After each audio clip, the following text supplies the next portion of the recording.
It was an anecdote now specifically about Streisand? An incident that happened with Barbara. Okay. If you're interested, you might cut the whole thing out. Okay, then I'll just rephrase the question that will lead into that. Okay. I'll just continue? Yeah. Okay. Well, what happened was that while I was doing pretty much the same work with smaller and minor touches in filming the picture, after everybody's securities had been reestablished and there was no longer that electricity that I mentioned on the set and the fear that is the movie going to be finished or are we going to have to find a new guy after this fella. I was beginning to develop a very formal but very good rapport with Barbara. Barbara is not a formal person, but still she had tremendous stature. And as I say, she's extremely knowledgeable, and on top of everything else, she's an unbelievable talent. Now, that film, I'm not even talking about her talent as a singer, because she didn't sing. That was a straight comedy, and the first one, as far as I know, that she had done. And as a comedian, her timing was absolutely fantastic. But Barbara has a very, very interesting face, and she found that she felt she looked best from certain angles, and that she looked best lit a certain way, and of course the formula was established by Harry. And she also found that some of the treatment that Harry gave her close-up were just perfect, and she didn't want to change anything. I, on the other hand, felt that, mainly because of the nature of the film, that it was an exterior and on location, an on practical location type of film where footage was mixed with that sort of footage into the studio footage, that some of the lighting in the studio was in contradiction to some of the lighting on location. I also felt that some of the filtration, for instance, used with Barbara was too heavy. She has extremely beautiful skin, she has extremely beautiful eyes, and in fact one day I was asked if I would photograph a commercial. She was a chair lady, I believe, for muscular dystrophy, one of the great charities, and she agreed to do the commercial provided that it could be done on the stage where she worked and she wouldn't have to go anyplace, and that if I would do it, and of course I certainly volunteered. Well, in course of lighting her for the commercial, which was just a straight stand-up delivery of lines, I did a little bit of shading with a net that was used as a cutter, what we call a cutter that would cut a light from the top. And apparently she hasn't seen that done before, so she said, "Well, what is that?" And I said, "It's a net." And, "Well, why are you using a net?" I said, "I'm trying to take a little bit of light off your hair." And she said, "But why do you want to take light off my hair?" And I said, "Because if I take a little light off your hair, your eyes become brighter, and I think it's more attractive for you." Well, she thought that was a possible good idea. But on general basic principles, she was always opposed of doing something that had to do with her close-up, with the lighting of her face, that hasn't been done and established before. This was one of the first times that we were able to do something a little bit different. After this, one day I talked to her and Herb Ross, and I said, "You know, I feel that the filtration is too heavy. I feel that Barbara has this beautiful skin and sparkling, beautiful eyes, and with all the diffusion, this is becoming an undefined, soft image." And I thought that I would like to do some tests. Now, usually you don't do tests in the middle of a movie. And she absolutely was horrified of the idea of doing tests. She said, no, no, no, no tests, and we're in the middle of the movie, everything is going fine, we're just going to go the same way. Well, I said, Barbara, you know, I really don't mean to say or sell you the idea that we would do tests and then change in the middle of the movie. We would carry on. But for my own information and perhaps for future information for you, it might be a good idea to do these tests. Well, she finally agreed to do the tests if I, with the guarantees that I offered, that none of the tests could get into the movie if, for instance, we put a light stand in the shot. If I put a big sign with red tape on it that said, this is a test, do not use in film. So one day we had a little bit of extra time.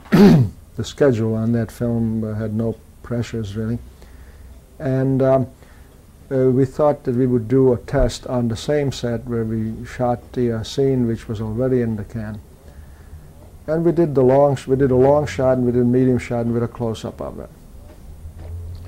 Well, when I showed the close-up, the long shot and the medium shot, the difference was really so slight that it didn't prove much. But the close-up was quite different from what she was used to. And when I showed it to Herb, she said, well, as long as we're doing the scene, why just take the light stand out, and maybe we can use the close-up in the film. And I said that I wouldn't do that because we had promised her, and I didn't think it was a good idea, and I didn't think it would match in. So next day we went to Daly's, and everything was fine. We'd have maybe 7-8 minutes worth of Daly's, and then this footage comes on with the big white cardboard with the red tape that says, test, do not use in picture. And Barbara jumped up and said, oh no, I don't want to see this. I convinced her that she should. And when the long shot came on, she didn't say anything, and then she asked, what is the difference? And I said, it's not quite obvious in the long shot. And then she said, well, it's all right, which was her way of saying that it's okay. She wasn't concerned with the test anymore. Then the medium shot came on, which was about a waist shot of her, and here the diffusion was changed, and her eyes became a little more sparkly, a little more expressive, a little better defined. And she said, well, this is not bad. Then the close-up came on. She didn't say anything, but after a while, when it was over, she said, I'd like to see it again. And we did see it again. Then she asked everybody to leave the screen room except herself, her secretary, and me. And we sat there, but you know, we were already back on the clock, but we still sat in the screen room, and she had asked if I could dictate everything to her secretary, that I did. Which, you know, I tried to recall and I tried to dictate. Then we looked at a whole lot of her stills in her dressing room. She had asked me to pick some of the stills that she thought would be good, such as her close-up was. And the following day, it had become quite embarrassing because she thought that she would like to redo some of the close-ups in the film that were done weeks before, which of course would have meant an unbelievable expense. And everybody was, including Ray, was very concerned, and I just told her that it couldn't be done. It really couldn't be done. The sets were done, the people were gone, and to try to match lighting into that using the new technique just wouldn't have worked. But the film was very, very successful. It was an awful lot of fun to work on, and I really loved working with her and everybody else involved on that show. You did one of William Friedkin's earliest films, yes. The Night They Raided Minsky's. The Night They Raided Minsky's. What was Friedkin like to work with as a director? Billy Friedkin was also a new person on the American scene. He was, or at least had hoped to be, a lot more radical, for instance, than Francis. Francis executed his own thoughts. Wait a second, start that again, because this ambulance is going to kill it. It's a great... I'm sitting here listening to you and watching the TV, and it looks gorgeous. Okay, well, you have the man behind the camera, right? This is going to be longer than the Shogun series. Longer than the what? In the Shogun series. Yeah. We're going to have you in 5 parts. Oh, there it goes. Okay? That was the Friedkin is like Francis in that. Yeah, well, as I was, what we were talking about, yes, I did do Billy's first major film. And Billy was more radical in at least his, excuse me, his approaches, his ideas as to how he wanted to execute a major film. We had, unlike Francis, Francis executed his own visions. Francis was a disciplined, even with his first film, a disciplined, very knowledgeable director, able to separate new things to do from established things to do, and could marry those two threads very beautifully. Francis, Billy was a lot more radical.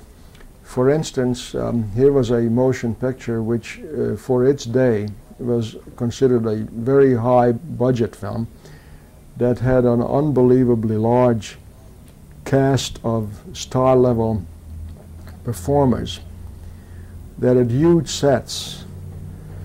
For instance, we built several city blocks of abandoned buildings to make it look like New York 1925, including an elevator train station. And that was all built. And yet, with all this around us, Billy almost went overboard on the use of handheld camera, or wanted to go overboard on the use of handheld camera. We did quite a bit of that, but obviously the equipment wasn't there. We didn't have a handheld camera, for instance, that was totally silent, such as you have the Steadicams and the Panaglides today, where extensive handheld photography is possible. And even then, even with the use of the up-to-date, state-of-the-art equipment, just because you have that piece of equipment is really no excuse to overuse it. Yet, Billy had very, very new and fresh ideas, and I think he had left his imprint on American filmmaking. The film was a very, very highly acclaimed, relatively successful, financially successful film. We did have a number of problems, not the least of which, of course, was that Bert Lahr, who was one of the stars of the film, got very ill during the filming and, in fact, passed away during the filming. So quite a bit of the footage that involved him, or would have involved him, had to be rewritten, had to be filmed with doubles, and as a result, the film had suffered.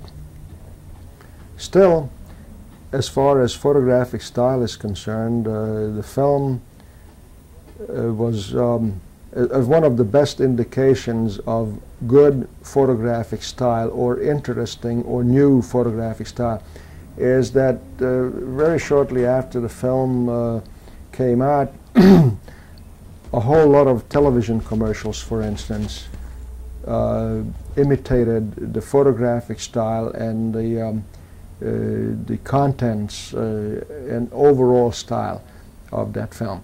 I'm very proud of that film. We worked very, very hard. We did things that was constant improvisation. Again, this was a film relatively early in my career that more or less established me as somewhat of an expert in location type photography. For instance, the entire interior and fully one-third of the film takes place in the old Burlesque Theater. We took over an old theater on 2nd Avenue at 11th Street and not only refurbished it with the props to make it look like the theater of the era, but we designed the lighting for it. We designed the lighting in such a way that we could, at a push of a button, lower lights that we built into the ceiling on winches to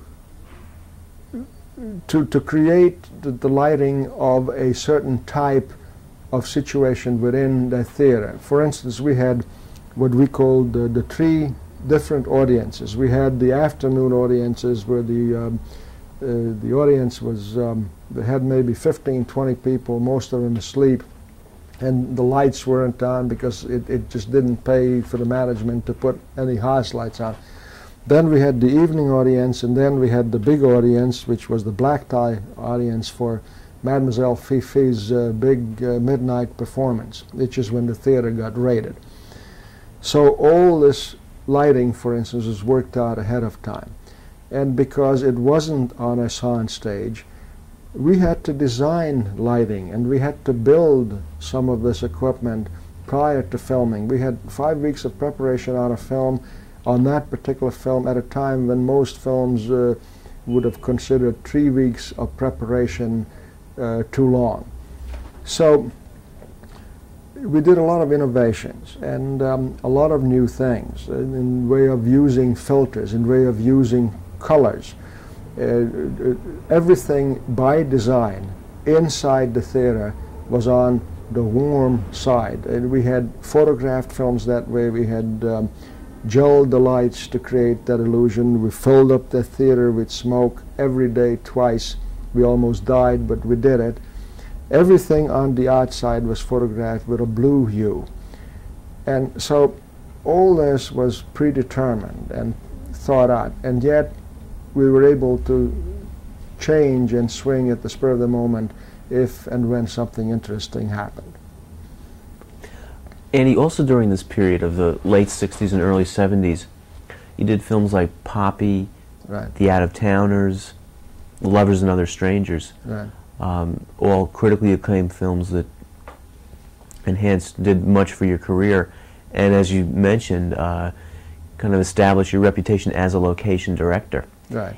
In shooting films on the streets of New York City, both 15 to 20 years ago up until your more recent films like The Warriors, Right. doesn't it at times seem as though you're shooting street theater? How much control do you have on the streets? Well, control, particularly control on a street and in New York City, is one of the most difficult aspects of filming. By control, I don't necessarily refer to asking people to step out of the shot or not to cross the street or holding traffic. But I'm also talking about the ever-changing lighting situation, particularly in a New York City street. You can start on the east side in one of the cross streets, 79th Street, and you find that if you start early in the morning in the summer, the sun is coming in from the east, from the direction of the East River, and by about 9:30, 10 o'clock, only one side of the street has a small amount of sun on it. The other side is almost totally in shade. By noon, there is no sun at all. By about 3 o'clock in the afternoon, the sun is coming in from the other direction. And then, if you have a scene that happens to necessitate to film on the same location in the same street for 3-4 days, you might find that one day it's raining, the next day it's overcast, sunny, we have fog, whatever, snow, and this happens many, many times. You have to be prepared for that. This is a very serious element because obviously it affects your photography, it affects the schedule of the film, it affects therefore the budget, and none of it can be accurately foreseen. You mentioned The Warriors. The Warriors is a film as most people have seen it know, that the story of which takes place in one night. And